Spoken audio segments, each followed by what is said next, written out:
Still morning, getting towards noon. But here I am again at Etna Summit, almost 24 hours since I first got here yesterday and went into the town of Etna. Had a great time, wonderful little mountain community, tiny little town, really interesting little town. Have their own craft distillery. Across the street, there's another establishment with a craft brewery, and this is in a little town. They have a Greek Orthodox seminary in town. There's a Greek Orthodox monastery in town. I went by it. Saw some of the monks coming out. Anyway, here's the trail heading north. I have a tiny amount of fuel from some leftover fuel that was left in a hiker box at the coffee shop. Had a great breakfast there. Probably best breakfast burrito I've had hiking this year. And great conversation with Molly, who is a local lady, shuttles hikers to and from Etna Summit. So Etna Summit here, yeah. So I sat here waiting for my ride yesterday. Well, nearly 2 hours. Dave forgot about. He got involved in doing taxes. Forgot about the time that we had arranged to be picked up. This road, nobody went this direction into Etna yesterday. It was more than an hour before the first car went by. This road does not get much traffic. So yeah, you kind of have to arrange a ride here, shuttle. It's 11 miles up this windy mountain road. I'm a little anxious because I wasted 24 hours going into, I didn't waste. I spent 24 hours going in to resupply, do my laundry, get a shower, you know, the usual trail town stuff. But 24 hours, I'm worried that I'm going to get up in Oregon and I'm going to say to myself, man, I wish I had that 24 hours back because I need to get out of this blizzard or whatever. But the extended forecast for the next 10 days shows no day in extreme northern California or southern Oregon with more than a 20% chance of precipitation and mild temperatures. So wow, I have been so lucky, and I'm just gonna live in hopefulness here and moving on. This should work out okay. I'll get a half day's worth of hiking. Maybe I'll get a dozen miles in, something like that, maybe 15. It's pretty rugged here. The profile for the next 30-40 miles is a whole lot of up and down, not necessarily long, you know, 3,000, 4,000, 5,000 foot climbs, but a lot of boom instead of, you know, more like that. So it does make for slow going. And I was in touch with Tarzan and Zelda, who said the area coming up is some of their favorite terrain on the entire PCT, the Marble Mountains. So looking forward to that, and I'm sure I'll show you some of the video for that too as well. Hope you're having a great day. So there's the PCT. We're going to be, I guess, heading up on this ridge, but so down on one side, one sort of bowl, down on the other side, this magnificent valley.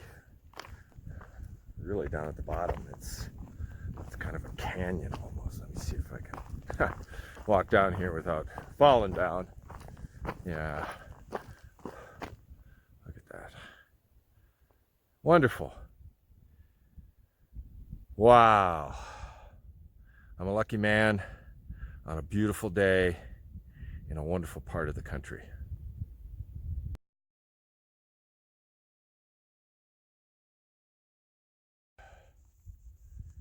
Well, taking my first break of the day. I guess I've been going for, I don't know, an hour or more.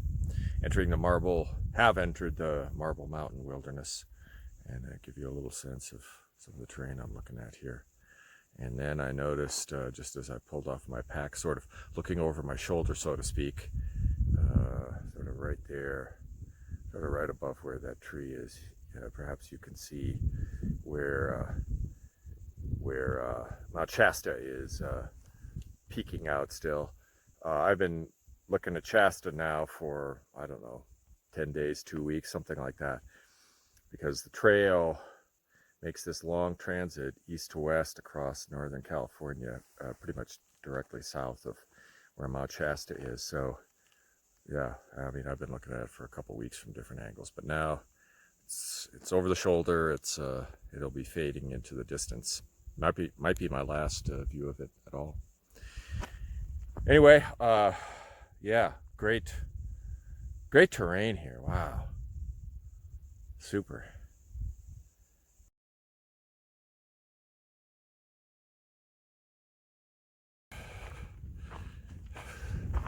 I love these trails. Come up to these little saddles here.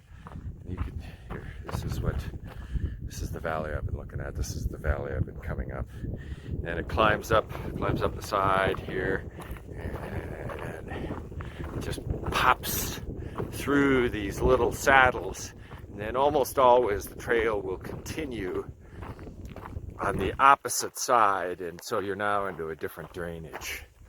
But they're so much fun because you come up here and it's almost like you have some expectancy, and you know, what am I gonna see? And a lot of times it's like, wow, this is different. Oh, well, I can see right away here some of this area is a burn area. Let's see.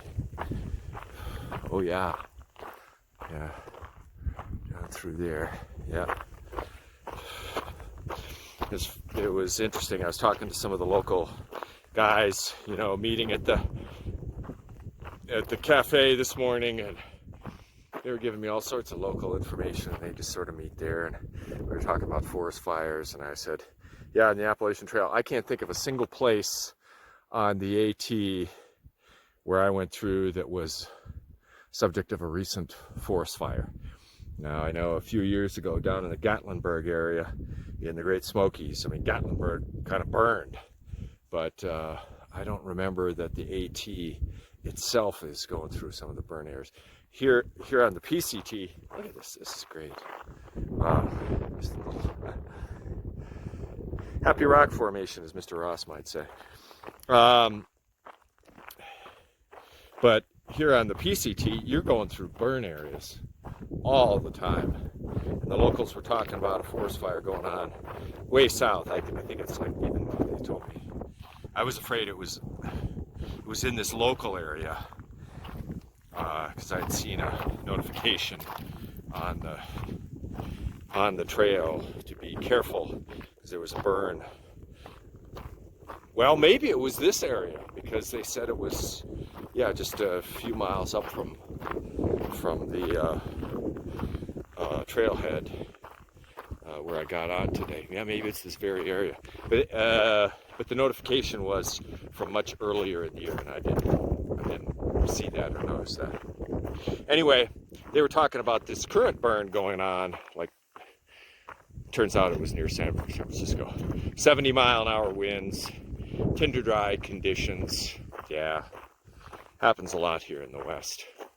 And I mean, you can't go 50 miles on the PCT, I don't think, anywhere without going through a burn area, recent burn area, you know, like this. Okay, anyway, kind of rambling here. Rambling in the sense of walking, and rambling in the sense of thoughts. So I was having a great time here, going through the Marble Mountains, going through a lot of areas that are burned here, as I showed you before. But I started thinking about, well, actually one of the reasons that I went hiking this year, which was to attempt to rediscover what I think is the only original thought I've ever had in my life, which after thinking about it, I reminded myself of what it was. And it has to do with statistics. I won't bore you with it here. But I got so involved in it and trying to think about the implications of it, then I was just sort of droning on, blah, blah, blah, you know. And when I took off from the Etna summit, I had maybe 1.25 quarts of water with, what, 7 miles to hike for water. Yeah, I walked past, that was 1.5 miles back that way, because I'm sitting here dreaming about statistics. I guess I'm going to be a thirsty statistician. Anyway, there is another one coming up here in a few miles. Yeah. No one has commented recently on whether or not it's actually flowing, and it's not necessarily a 100% flowing all the time kind of water source. And even if it is, it's pretty low flow. Some of the crowd sources on there were, you know, from a month and a half ago, saying, yeah, you know, I was able to gather enough water using a leaf, you know, to direct the trickle into my water bottles. We'll see how the water is, and between now and then I'll be Thirsty Dave. Oh, me. Now more area here of really beautiful terrain here. Sun's getting a little low, mid to late afternoon, and just pan over here. So you can see, of course, where the trail goes here. You know, obviously it's going here, there. So we're gonna go through some sort of notch in there, I guess, because I don't see that it'd be even possible to build a trail through like that bowl over there. So I'm almost certain it goes through that notch. It's interesting to see the terrain, and then you sort of say, well, where am I going to be going here? You can usually figure it out. A few times here on the PCT, I've just been utterly astounded where they've been able to put a trail, but usually you can see it or figure out where it has to go.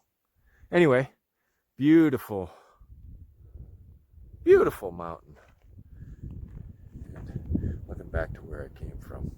Oh yeah, it's always good to look back behind your shoulder. Yeah, look at that little ridge back there. I didn't even see that. Didn't notice it. Anyway.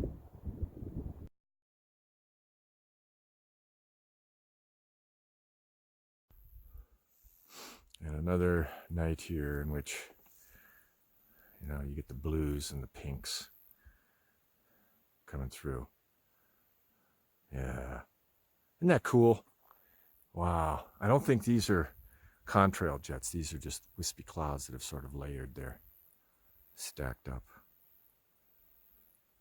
I'm enjoying it. Alpenglow in the mountains.